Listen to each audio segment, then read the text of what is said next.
Somebody came to my house for 2 days just to learn the fractal. That person is a very good friend of mine for the last 13 years who has gone through my mentorship program and is continuing to learn, just like we all are, regarding the markets and the fractal. He came and asked me a lot of things, and two of them I want to share with you today in the event that you have the same questions regarding the fractal. And funny enough, I didn't charge him $50,000 like other people charge for that kind of setting, but he was very diligent as to making a point to learn more about the fractal, how he can incorporate it into his execution strategy, and his dedication and his excitement for where the Discord and the Substack are going for everyone else to take part in similar aspects of growing like he has. Not everyone coming to my house, but he's really excited for everyone to learn more. And there's two things that we talked about that I wanted to share with you today that I wonder if other people have also thought about. Number one, what in the world is a wave? And what is the difference between a wave 1, wave 7, wave 50, wave 200? And we had this extended conversation about the difference between a smaller number wave analysis and a larger number wave analysis. And we talked through different analogies, and one of them was, imagine that you're observing a tree and you're standing close to the tree and focusing a little bit more on just what's in front of you. It's hard to see other things because you're close to the tree, and your peripheral line of sight will catch some things, but the tree is taking up most of your line of sight.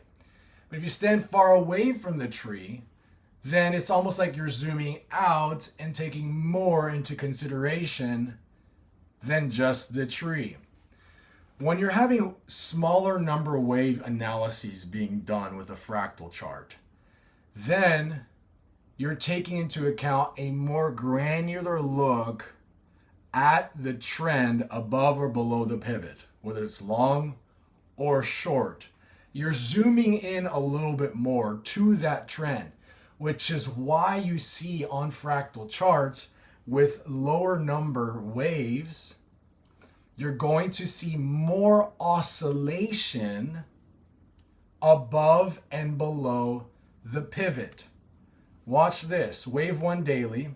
Let me clean this up a little bit.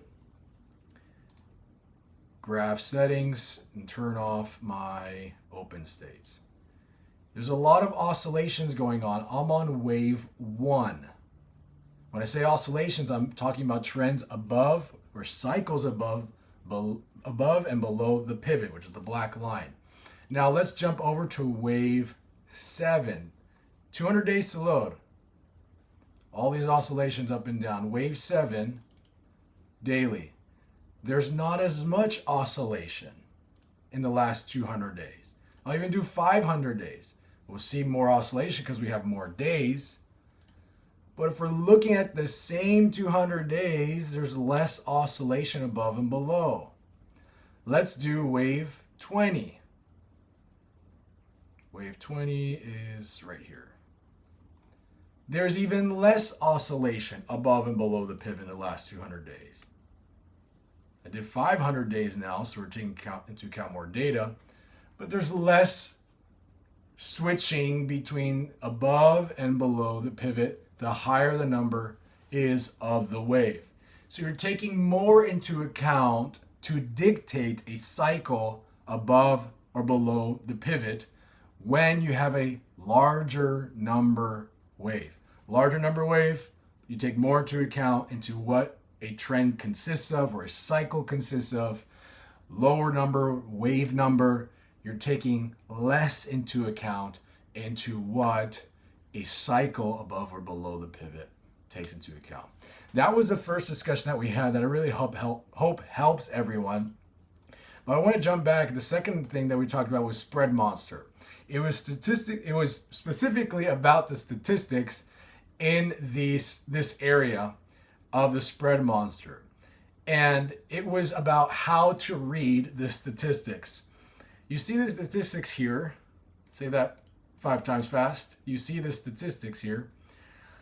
uh, that bear count low and bull count high are references to high or low of day, respectively. Bear count low being low of day, bull count high being high of day. And you read this by bear count low at or below minimum average range 577.63. That might sound like a lot of words, but consider bear count low, low of day, at or below, and then the price number. And the probabilities of that happening is 89.47%, as you see here.